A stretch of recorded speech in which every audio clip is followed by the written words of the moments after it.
The views and opinions expressed by participants in the following public affairs program do not necessarily reflect the position or beliefs of WDEF or its staff.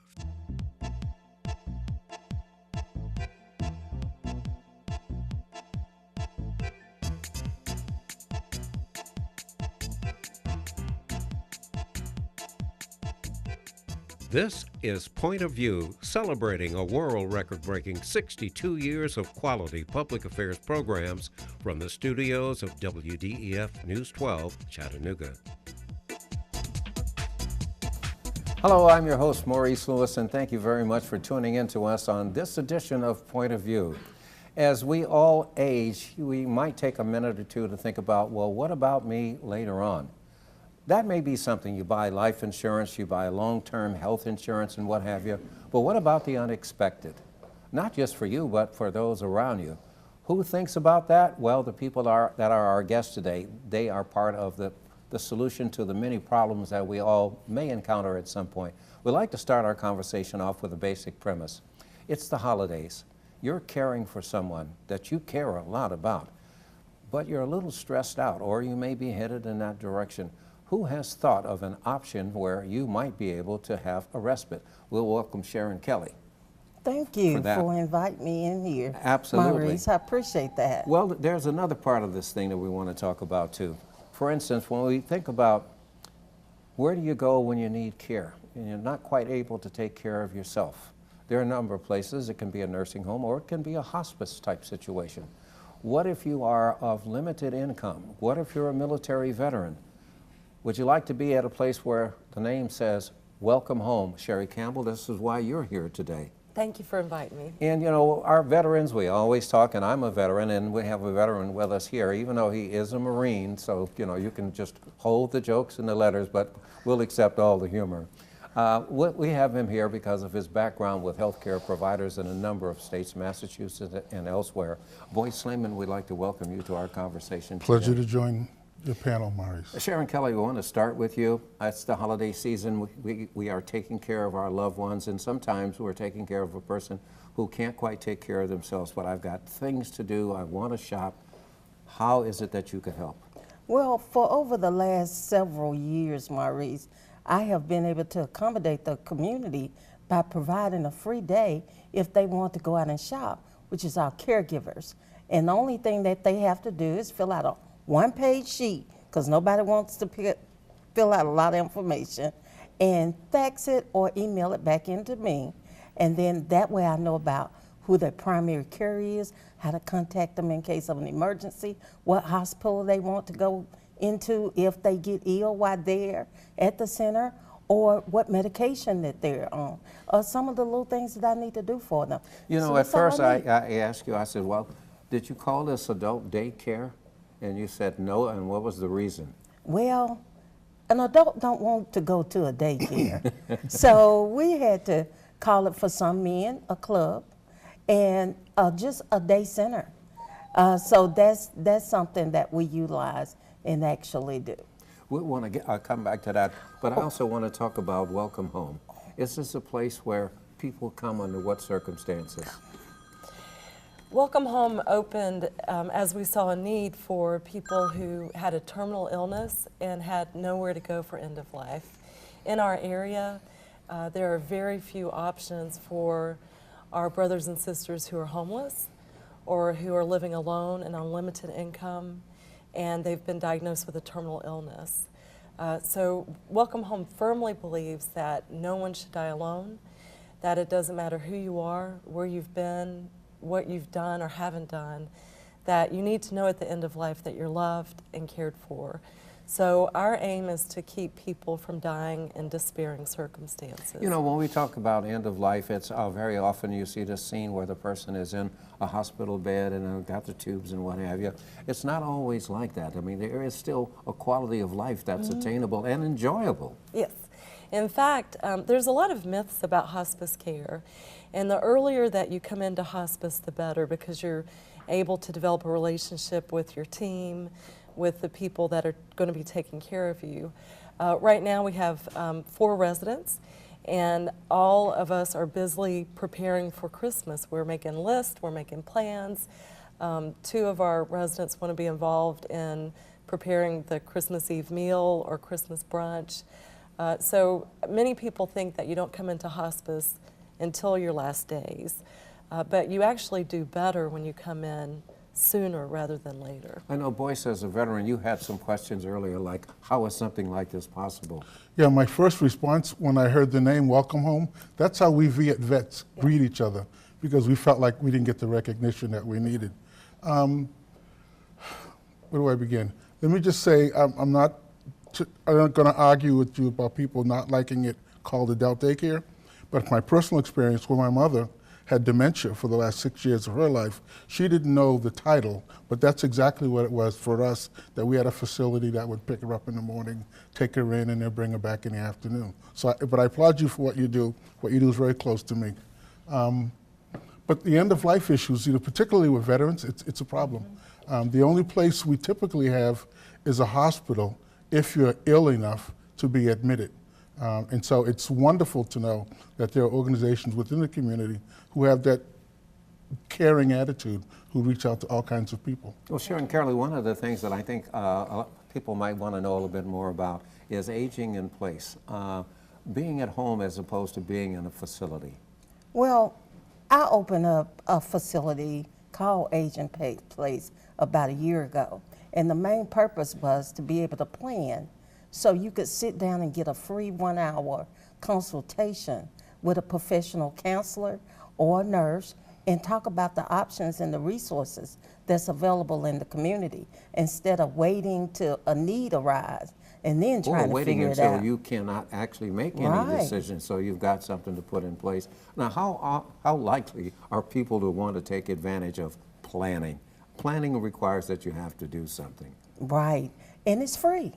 And it's free, and any veteran that needs help with resources should never be charged for resources to help them out. And we're sitting right in the middle of the new Family Justice Building and in the Eastgate Plaza, as well as the Veterans Clinic, and as well as our Senior Center. So we're located right in the midst of that in the Eastgate Plaza with Aging Place. Sherry, I wanted to talk a little bit about, Boyce Slayman asked you earlier, how can you afford to do what you do when we only have like a minute and a half to go? How do you guys operate Welcome Home?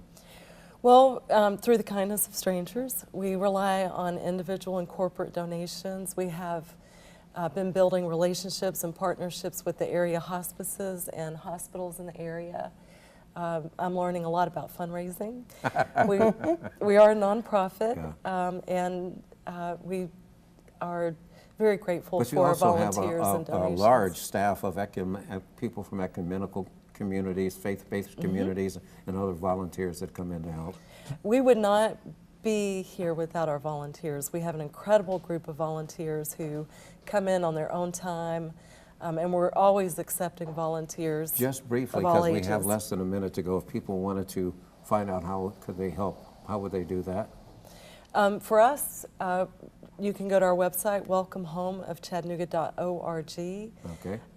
Or you can call me at 486-4001. Okay, and Sharon, people want to talk to you in order to learn more. What's the best way to contact you? At agingplaceoftennessee.com, and dial us up at 423-521-3AGE.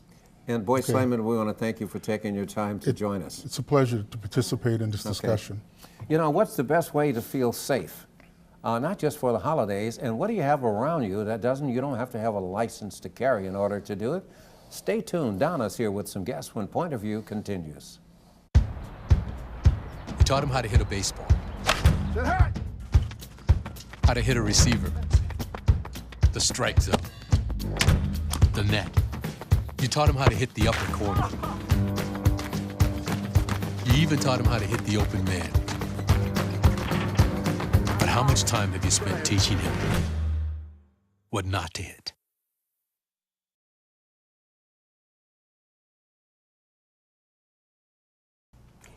Hello, and thank you for joining us on Point of View. I'm Donna Christian Lowe, your co-host for today. Today we're talking about personal safety during the holiday season and beyond. Joining me today is Tammy Zirk with Zirk Ops. Thanks for coming today and joining us. Thank you. We have Audra Hudson, a great citizen of Chattanooga who loves our show. And we have Ginger and Gracie Yates. Thank you guys for joining us. We're going to jump right in. Personal safety. We don't think about it. We're thinking about packages and people and eating and fun. We totally forget. So let's go through the first safety step. Typically, people aren't going to come to the front and say, I'm attacking you. They come from behind, right? So how do we break free from that? Something very, very simple is just booty bump. Just bump them really hard. Booty bump? Booty bump. Okay. Just bump them really hard. Throw your hands up. Wow. Okay, throw the hands up one more time. Y'all ready? And go. That's pretty easy. I know, it's as simple as you can get. Okay. So now we know there's a lot of other techniques, and Zirk Ops can certainly tell people those techniques, teach those techniques. But let's all head behind this table because there are some great items that we want to use, that are in our everyday purse, in our pockets. I had no idea. So ladies, we've taken this out of my purse today. Talk about the items we have here and how in the world can this be a weapon? I know, it's amazing. One of the best weapons in your purse is your credit card. What woman is without her credit card? Just by holding it a certain way, you can put it underneath the chin. It will cut just like a knife. Okay. Flashlight, cell phone, a toothbrush? Stab somebody in the eye with that. I mean, if you can't get anything you else. keep saying the eyeball, and that kind of seems... I know it seems very ugly, but if you're on the ground fighting for your life, the women in our classes always say, I can't do that, but you'll be able to do that if your life depends on it. Okay, so let's go to a couple more items. We have a hairbrush, we have a flashlight, really just weapons, right? Yes, anything you can hold, anything like this, just to hit with. Step outside the box. I always tell the women, use your imagination, don't limit yourself, step outside the box. Keys. Now, I've always heard you position them between your fingers, but now, doing our research, you told me that is not what you do. No, because if you hit someone, it's going to cut your hands more than it's going to hurt them. What you want to do is you want to hold it just like you would getting into your car, and you want to stab with it. Anytime flicking at someone's eyes and stabbing, that is the quickest way to hurt and to get away. Now, if they're in the house, I just had to do this, but it says one of the top weapons in a house is a mug. Yes. A mug. Who would have thought, Gracie, right? I wouldn't want to be hit with a mug in the head. So now let's talk about habits. We talk about getting into habits and routines, and that's where Mr. What do we call him? Creepy. Mr. Creepy is always looking for you. So if Mr. Creepy comes around now, we talked, you actually have a routine and something happened one day. And Mom, tell us what happened. She was going home from the bus and somebody kind of approached her? Well, she was going home from the bus and it's not far from the house, but there was a car that she didn't recognize in the neighborhood. And instead of staying on the trail, she went off towards a neighbor's house onto their porch and kind of waited. Smart Gracie. So talk about that. We need to get out of our routines, be aware of our routines, but like this right here, she knew to go somewhere else. So talk about that routine, maybe even the cars. We talked about getting in our cars. We tell you to always keep your head up looking around. There are so many ways, like especially in the holiday parking lots right now. Keep your head up, don't be on your cell phone. When you're putting groceries in the car, keep your head up. What's easier way than them to just throw you in your own trunk and drive off with you? Don't keep presents in the back seat and make your car a prime place keep to things break out of in. Visual. Yes, keep it out of visual. Hide. Now, you and I were talking about how someone actually comes in and they act like it's an accident. They actually set up an accident, you get out of your car, you go to give them your information. I mean, if someone sees you and they want to attack you or get what you have at the holiday parking lot shopping, and all they have to do is wait for you, bump you from behind, you pull over, you instantly either get out of your car, go to the back to look at the bumper like you have a fix-all kit in your back pocket or something, I don't know. Or either you exchange your information. What if the only thing they wanted was your information so they can come to your house later and, burglarize? So now, I'm a compliant person. I don't know what I would do because I think I need to give this person my information. I don't want to get in trouble with the police. What do? You do not have to give them your information. Your insurance company, you give the police your information and the insurance company handles it from there. When you give your information to a random stranger, I mean, what other time would you do that? Absolutely. Yeah, so you should not do it. So Audra, in the light of women and self-defense, we really have to look out for ourselves. So what have you learned from today that you didn't know before you came in? I've learned several new techniques.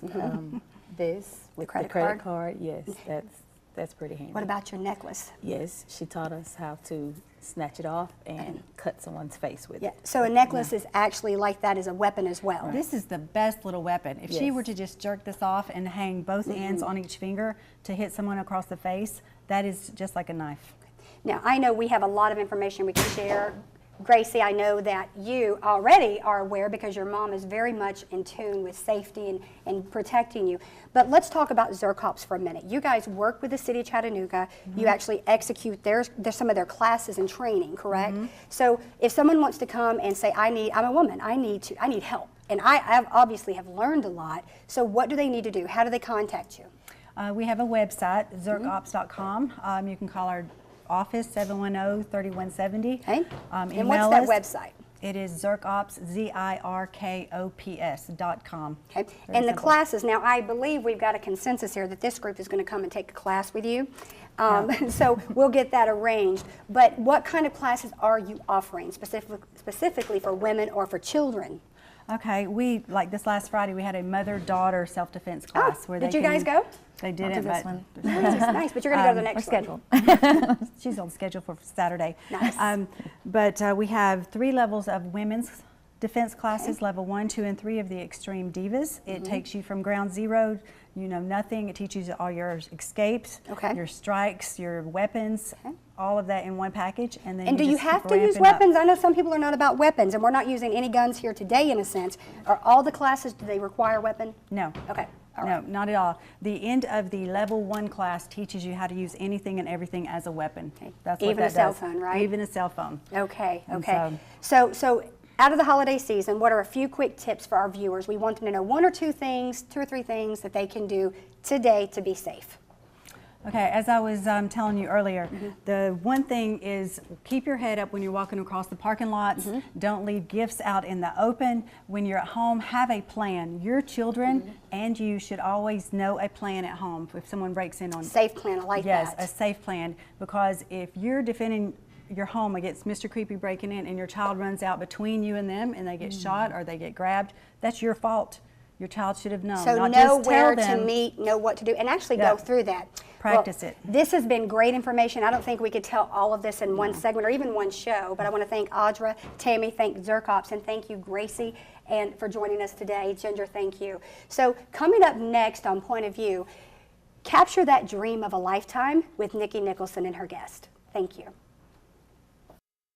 So I've come up with the family emergency plan. Great. What is it? It's difficult to talk about, so I'm not telling you. How will we know what to do? You won't. I'm so glad I won't have to remember anything. And me too. Thanks for this, sweetie. Talk to your kids about who to call, where to meet, what to pack. Visit ready.gov/kids for tips and information. Here's to the things that can keep us safe. And now, those that we carry with us everywhere will bring us wireless emergency alerts. With the unique sound and vibration, you'll be in the know, wherever you are. I'm Nikki Nicholson, and thank you for joining me on this segment, Point of View. Have you ever had a story that you wanted passed down from generation to generation? Or that perfect love story that was good enough to put in a novel? Well, joining me today is my special guest, Anna Williams. And she's the CEO of Tell Me and an accomplished author. And she's here to tell us how she can turn your story into a story of a lifetime. Thank you for joining us today, Anna. Oh, thank you for having me. How you doing? I'm great. Good. Well, let's jump right in. Right. Okay, what inspired you? What inspired you to start Tell Me? Look, I have always wanted to know how my grandparents met.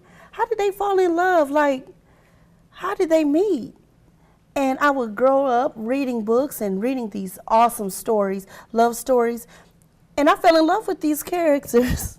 Oh, wow. But they weren't real. So one day it hit me, why can't these be real people with real stories and real life love stories or their memoirs or whatever they want to be? Someone real that you can actually fall in love to, fall in love with. Fall in love with, yeah. Okay, so walk me through the steps. of Tell Me? Perfect example. You're in love. You and your significant other, y'all just got married or you're going to get married, and you want a special gift. Something more than just dinner, a gift, a trip. You want something sentimental. Well, that's where I come in.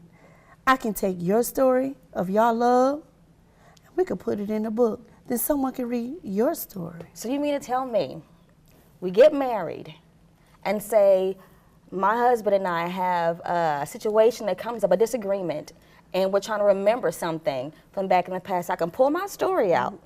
I can give it to him to read our story and prove to him that I'm right. You want to use it like that? I do. You can use it like that. But I love it. It's really for legacy purposes. That's so important.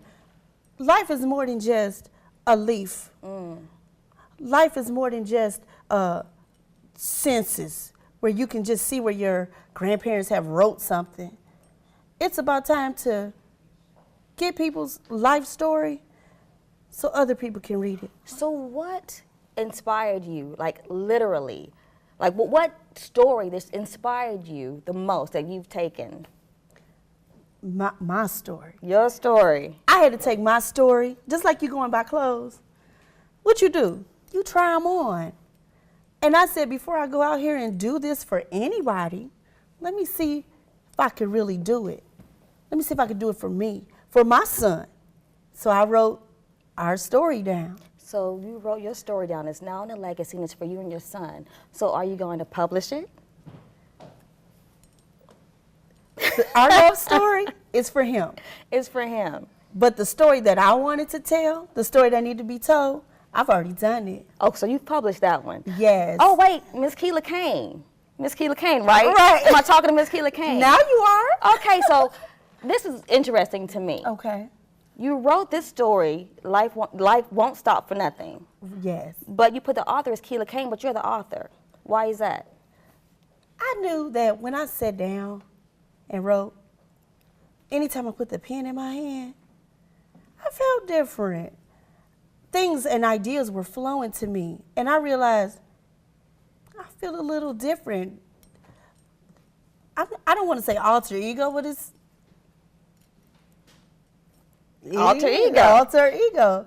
And now that I think about it, thank you. I think she's been around since probably the 8th grade. The 8th? Okay, wait. So what how did Keela Kane come out or come about in 8th grade? Please tell me. Look, my 8th grade teacher, for our final, she made us write a book.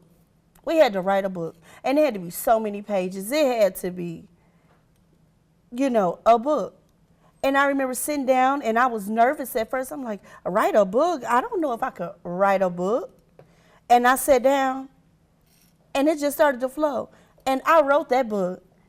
I had it done, I think, maybe a week or two before it was actually due. I was ready to turn it in. And I realized, wait a minute, I'm excited about this. I like the way this felt. And I turned it in early. And I was like, so what was your grade? What was your grade, Miss Keela Kane? You know I got that A. She did tell me, too, the funny part is she said, you're going to be an author one day. Wow. And when she said that to me, well, that wasn't what I was dreaming to be at that time, but I didn't say no or nothing. I was, okay. So what kind of books did you read growing up? I read drama. I read fiction. I read mystery. I read everything. So if someone comes to you with something that they want passed down from generation to generation, that's going to take a lot of time.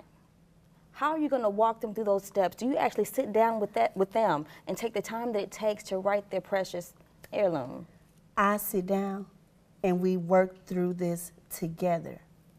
You're going to do all of the work, but it won't feel like it because all of the hard work, the writing, the organizing, the proofreading, the editing of it, the formatting of your book, I'm going to do all of that. All you have to do is tell me your story. And I said, tell me your story. That's the name of my business because that's what I want people to do, to tell me. And not to hold anything back. Because sometimes people, they don't want to tell you everything. I need you to tell me everything. that you want to go in your book. I want you to tell me everything, every emotion, whether it's happy, sad.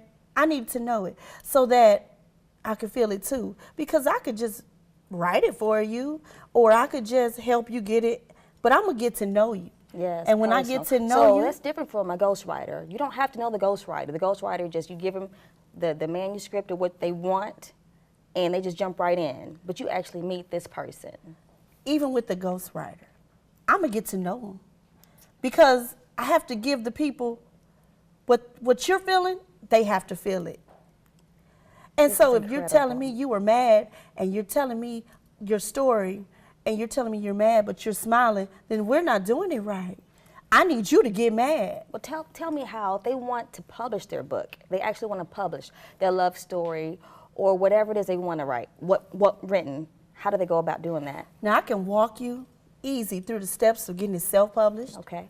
Or if you want to take it to a publisher to get it published, you can do that as well. If you want to keep it for your kids, you can do that too. It's all on what you want to do. Well, tell them, Miss Anna Williams or Miss Keela Kane, tell them how anyone out there can get a hold of you and get your information if they want to tell you their story. If you want to get in contact with me, I can be reached at tellmeyourstory99.aw@gmail.com. I can also be reached by phone at 423-708-0565. Well, Keela Kane, it was a pleasure having you on the show today. I wish I had more time with you. Thank you for coming. It was great. Thank you for having me. Closed captioning provided by the following. Funding for this program is brought to you by Barnett & Company, specializing in tax-efficient strategies for the preservation and distribution of family wealth, offering continuous investment management with a focus on long-term strategies. Areas of service include investment, estate, education, and retirement planning. Barnett & Company, the power of compound returns over time. More information can be found on the web at barnettandcompany.com.